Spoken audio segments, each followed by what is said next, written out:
বেড়াল ও শেয়াল। বেড়াল ও শেয়াল দুজন খুব ভালো বন্ধু ছিল। তারা একদিন বনের পথ দিয়ে হাঁটছিল আর গল্প করছিল।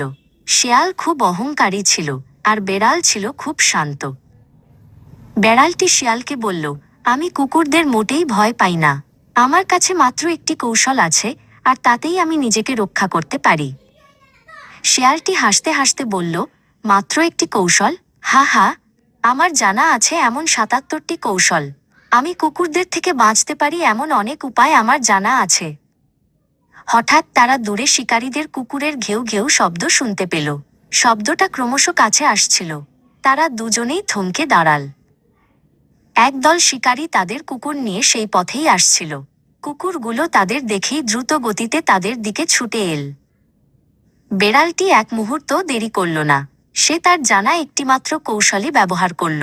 সে দ্রুত দৌড়ে একটি লম্বা গাছের দিকে গেল। বেড়ালটি খুব সহজে গাছে উঠে পড়ল এবং একটি উঁচু ডালে বসে রইল।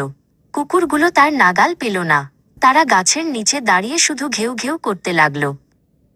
এদিকে শিয়ালটি তার ৭৭টি কৌশল ব্যবহার করার চেষ্টা করল। সে প্রথমে আঁকাবাঁকা পথে দৌড়াতে শুরু করল, তারপর একটি ঝোপের আড়ালে লুকানোর চেষ্টা করল। কিন্তু তার কোনো কৌশলই কাজে এল না। কুকুরগুলো তাকে ধরে ফেলল। শিয়ালটি হতাশ হয়ে মাটিতে বসে পড়ল। বেড়ালটি গাছ থেকে তার বন্ধুকে দেখছিল। সে বুঝতে পারল, অনেকগুলো অকেজো কৌশলের চেয়ে একটি ভালো ও কার্যকরী কৌশল অনেক বেশি মূল্যবান।